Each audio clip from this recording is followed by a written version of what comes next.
All right, time now for this hour's car review. Speaking of wives, Mike Mars has a review of the Subaru WRX TS. Yes, and it's interesting to note that the TRS is a new trim level for this year. Wait a minute, wait. No, the TS, my bad. I'm reading ahead. The WRX TS is a new trim level for 2025. So there are 4 this year, the Premium, the Limited, the TS, which is the new one, and then the GT. We were talking about the TS. That's one we were driving. Now, this is a sports sedan.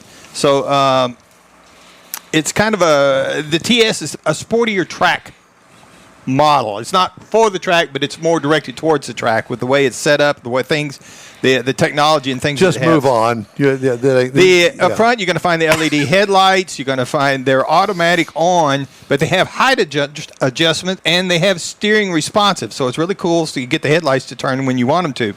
Got black mirror side covers. Got a rear lip spoiler that's black. So it's got a lot of black trim pieces to go on this thing, including the wheels to give it that sporty look.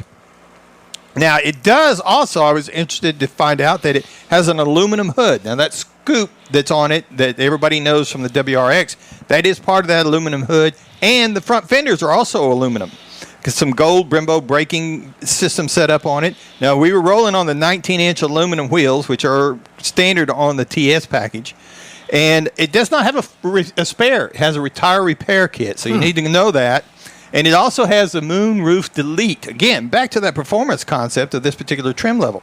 Now, inside, you're going to find the black ultra suede, and leather seating surfaces. Front seats are heated. They're Recaro seating up front in this particular model. It's a 60/40 rear folding seat. Now, it does have an 11.6-inch multimedia monitor in the middle of it. Now, this is the audio, AC, the phone, your rear vision camera, all that's going to be in there, your convenience controls. Now, it has a new 12.3-inch digital gauge cluster for the driver. That's where you're going to find all your performance settings and that you can set up to monitor how your vehicle's doing. Now, there are a lot more controls in this vehicle, but some of the other manufacturers are doing the same thing. They're burying them down in. You got to go down into that monitor in the middle to find some of these things that normally, or you used to be able to find them on a button. So you got to do a little dig in there. Harman Kardon audio system, 11 speakers with a 500-watt amp is more than enough to fill this thing up with nice sounds. 2.4-liter turbo flat boxer-type engine, 271 horsepower, 258 pound-feet of torque.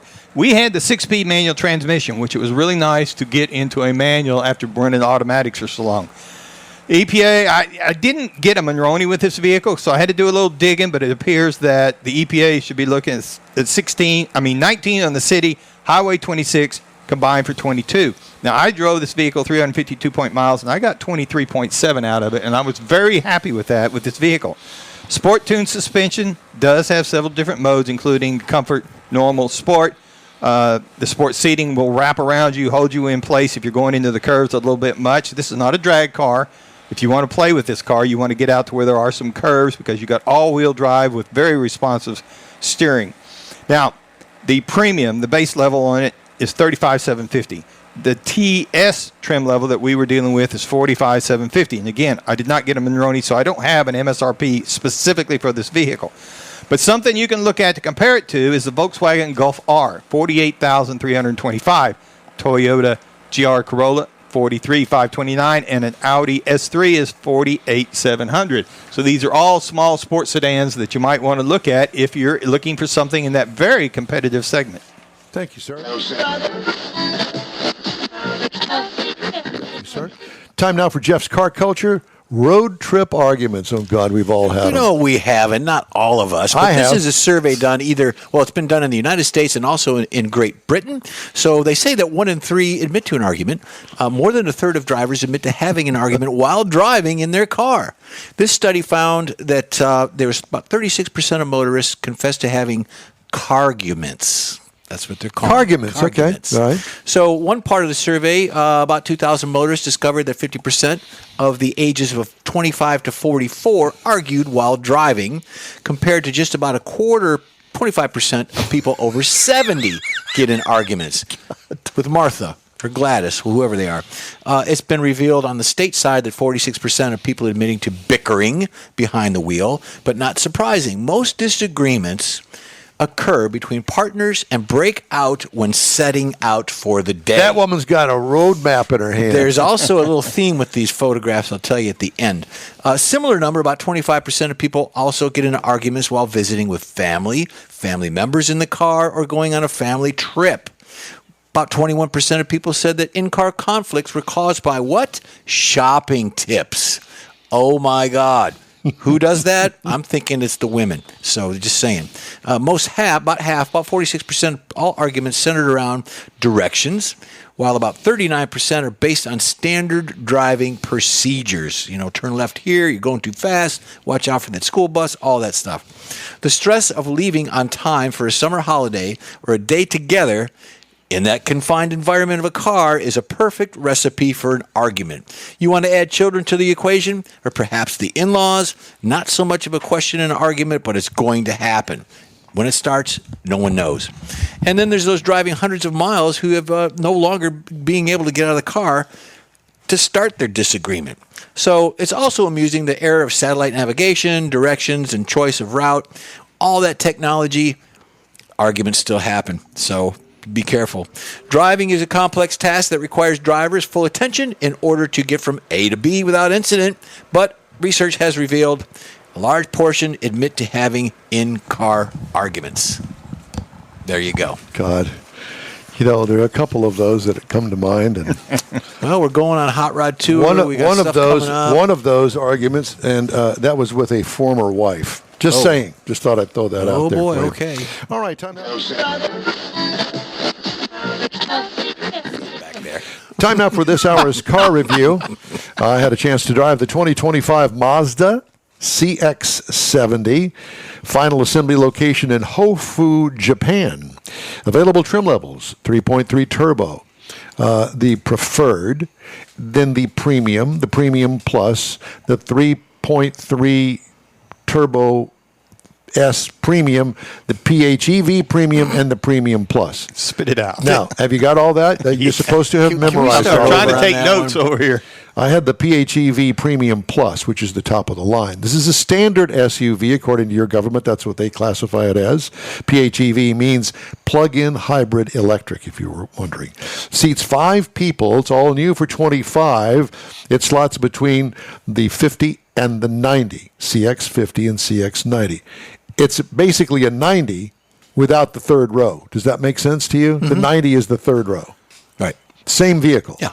Okay, that's good, though. Because a lot of people, like me, don't like to have that third row in that size of vehicle. Well, you know what? If you got kids, if you do a lot of, taking the baseball team to practice and all that stuff, that's great. Absolutely. But for us old men, or the grandkids are older and they don't like that little small seat and won't get back there. You still have grandkids around?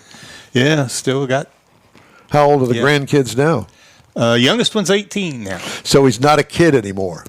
Well, they're still in school, They so still I act consider like them kids. one. Yes. This has what is considered a melting copper metallic exterior, copper, and the interior is red Napa leather.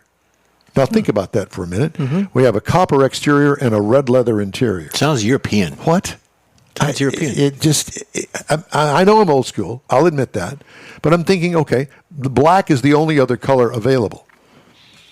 So I was thinking, maybe something of a tannish or whatever. This doesn't offer that. Sounds luxurious. Exterior features, beautiful sheet metal design. It's easy to look at, easy on the eyes, well balanced with signature Mazda grille, great big thing in the middle of it. Smooth, conservative rear hatch design.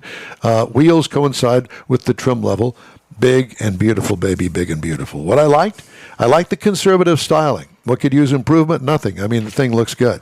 Interior highlights, beautiful quilted look seat stitching, has a luxury look to it. High quality interior trim pieces include faux wood and a patterned metal finish. Standalone infotainment still is more complicated than it needs to be. Clamshell center console is nice, departure from the usual stuff. Cargo and trunk room, well, the cargo room, it's big back there. CX-70 only offered in the 2-row seating, so plenty of room here. Space for luggage and golf clubs back there. You can have a party back there, is what I'm saying. Sit Indian style. Oh, yeah. It's all good. What I like, the overall high zoot design and materials. What could use improvement? Deep red leather interior does not dance well with the copper exterior. That's my opinion. 2.5 liter inline four-cylinder engine with a plug-in hybrid system. Together, it gets 323 horsepower, 369 pound-feet of torque. Transmission, it's an 8-speed automatic. Tow rating, 3,500 pounds, which is pretty good for this thing. Yeah. Manufacturer's miles per gallon rating, up to 56 miles per gallon when you have the battery charged. But remember, this is a plug-in hybrid electric, so you got to plug it in to charge it up. It doesn't run off the engine like some of the others. Without that, it gets 25 miles per gallon. I got 28 over 417 miles. 28 miles per gallon over 417 miles. That's pretty good. Yeah, it's not bad. But I didn't plug it in.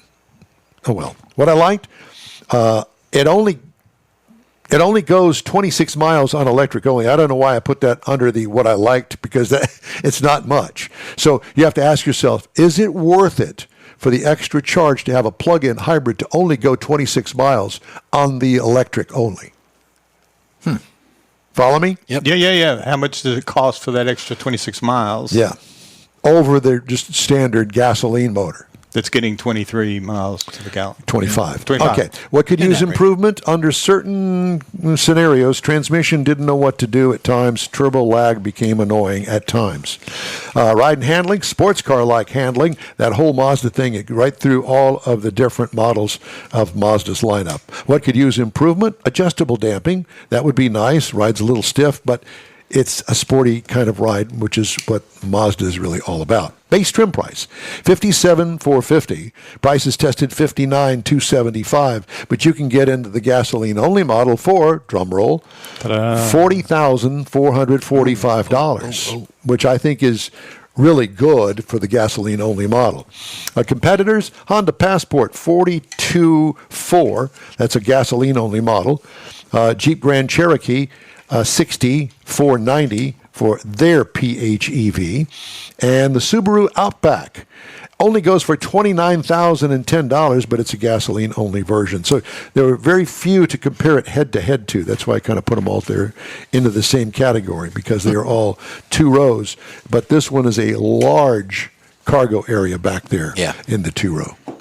So that's my review of the 2025 Mazda CX-70. Perfect. Did you like it? I liked it. Mars, did you have this car yet? Not yet. You'll be getting it on Friday night next week at 10:30 at night. Why so early? Well, just because I hate for the guys to have to go all the way back to Dallas at 10:30 at night, so I try and get it a little as early as I can. You could offer to put them up. Let them spend the night over there in Neederville. It'd be an experience for them. I don't think Alba's going to pay them that much. You could sit out and listen to banjo music. It'd be great. Oh, yeah.